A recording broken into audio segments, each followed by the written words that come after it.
Hello students, मैं विशाल गुप्ता आपका teacher. कैसे हो आप सब स्टूडेंट्स। इस वीडियो में मैं आपको क्लास 12 सब्जेक्ट बिजनेस स्टडीज़ का जो हमारा चैप्टर है स्टाफिंग का, उसकी केस स्टडीज़ कराने जा रहा हूं।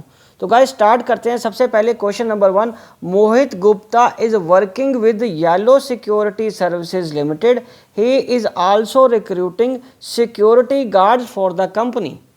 The company provides security service in Delhi and Noida at short notice to various companies. उसके बाद the guards are recruited on a temporary basis. The guards provided by this company are known for their honesty and punctuality. Mohit Gupta is well known in his village for providing employment to unskilled people. उसके बाद A option है, name the resource of the recruitment used by yellow securities services limited. और उसके बाद state any one disadvantages of this source of recruitment. And C option है, question है, identify the need of security services which is being fulfilled by the company as per Maslow's need hierarchy. Okay, तो ये बड़ा interesting question बनता है। मैं पहले अभी आपको पूरा ये क्वेश्चन इंग्लिश में पढ़ा, मैं इसको थोड़ा सा समझा देता हूँ। हालांकि मुझे पता है आपको समझ आ गया, लेकिन फिर भी थोड़ा इजी कर देते हैं इसको। कि वो एक कंपनी है, मोहित गुप्ता येलो सिक्योरिटी सर्विसेज के साथ काम कर रहा है। उनका काम है गार्ड्स को रिक्रूट करना कंपनी के लिए, और कंपनी प्रोवाइड करती है सिक्योरिटी सर्विसेज दिल्ली और नोएडा के शॉर्ट नोटिस पे ही। ठीक है, the guards are recruited temporary basis पे रिक्रूट किए जाते हैं। The guards provided by the company known for their honesty and punctuality. Mohit Gupta is well known in his village for providing employment to unskilled workers. Unskilled peoples को इस तरीके के नौकरी दिलवाने में वो अच्छी तरह जाना जाता है। और कौन सा सोर्स ऑफ रिक्रूटमेंट है, तो ये हमें बताना है। तो यहाँ पहले गाइस इसका आंसर लिख रहा हूँ। यहाँ पे आंसर में हम लिखेंगे सबसे पहले ए ऑप्शन का कि विच सोर्स। ठीक है जी, तो सोर्स तो हमारा आ गया एक्सटर्नल रिक्रूटमेंट। ठीक है, पहला आएगा एक्सटर्नल रिक्रूटमेंट। ठीक है, एंड एक्सटर्नल रिक्रूटमेंट के अंदर कौन सा आ गया, लेबर कॉन्ट्रैक्टर। लेबर कॉन्ट्रैक्टर, ठीक है जी, has been used by yellow security services limited. और गाइस उसके बाद बी ऑप्शन है।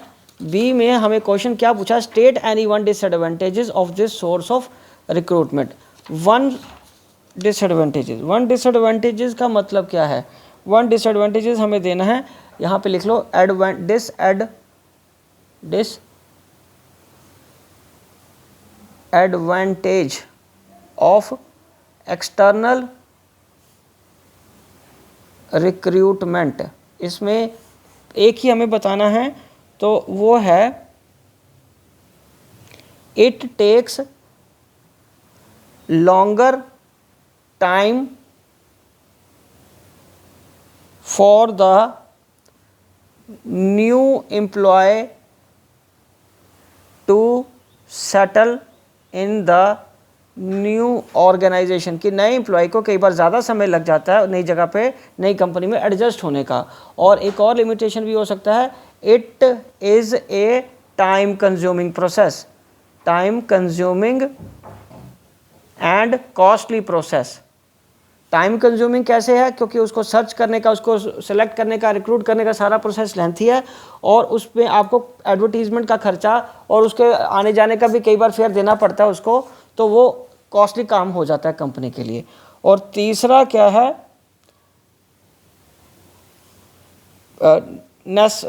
मैस्लो की नीड हायरार्की थ्योरी में वो कहाँ पे आ रहा है। सो ये मैस्लो की नीड हायरार्की थ्योरी में है the basic physiological needs of the security guards are being fulfilled by the company। ठीक है गाइस, ये हमारा आंसर है। ठीक है बच्चे, तो ये पहला क्वेश्चन तो हो गया कंप्लीट। अब हम आगे बढ़ते हैं बच्चों क्वेश्चन नंबर 2 की तरफ।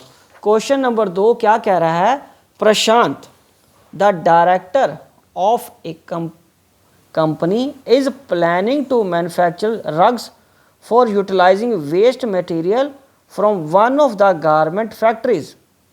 He decided that this manufacturing unit will be set in a rural area so that people of that area will have more job opportunities. ठीक है, मतलब प्रशांत एक कंपनी का डायरेक्टर है, वो प्लानिंग कर रहा है मैन्युफैक्चरिंग रग्स बनाने की फॉर यूटिलाइजिंग वेस्ट मटेरियल से, ठीक है, बैग्स बनाने की कर रहा है for one of his garment factory, अपने गारमेंट फैक्ट्री के लिए. He decided to the manufacture unit will be set up rural area में सेटअप करने की सोची है. Will have more job opportunities, ज़्यादा उसके पास यहाँ पे ज़्यादा अपॉर्चुनिटीज़ है जॉब की, मतलब लेबर इजीली मिल जाएगी. For this he wanted different heads for sales, accounts, purchase and production departments. So he decided that one of them will be differently able person, कि उनमें से एक तो वो डिफरेंटली एबल्ड पर्सन होगा, ठीक है. अनदर फ्रॉम ए माइनॉरिटी, एक माइनॉरिटी कम्युनिटी से होगा, और one from the disadvantaged section of the society, और एक पिछड़े हुए सेक्शन से, marginal section of the society से वो सेलेक्ट करेगा. He gave an advertisement in the company for the above vacancies. तो क्वेश्चन है बेटे, identified and state the next 3 steps Prashant has to follow in the staffing.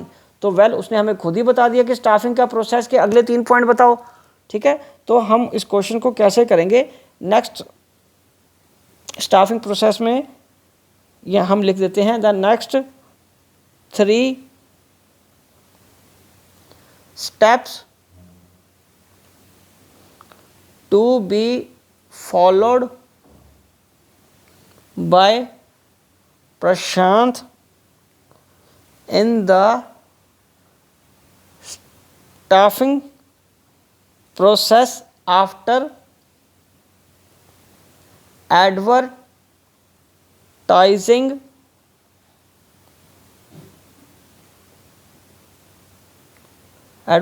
के क्या हैं, for the above vacancies are as follows. तो पहला है आ जाएगा selection.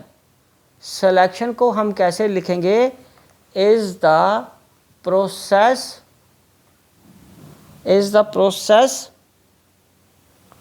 Of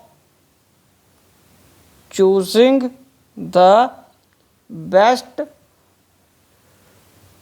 candidate from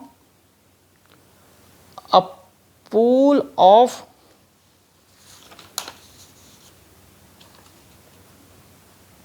applicants. दूसरा क्या है बच्चे, दूसरा है placement and orientation. Placement and orientation. तो प्लेसमेंट का मतलब होता है, placement refers to the process of giving the charge of the job, कि उसकी जॉब कहाँ पे होगी, ठीक है. और ओरिएंटेशन क्या है, orientation may involve a series of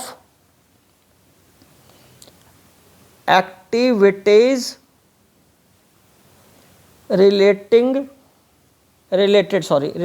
to introducing the new employee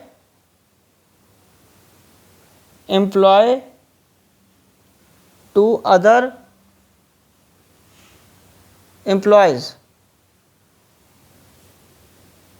and familiarizing him with the rules and policies of the organization. ठीक है बच्चे, चलो अब उसके बाद लास्ट क्या आ जाएगा, third, training and development.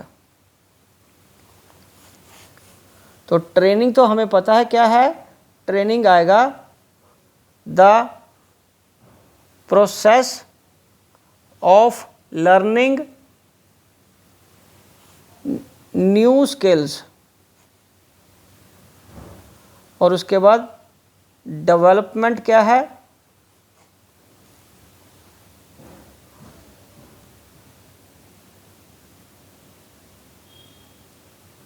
Overall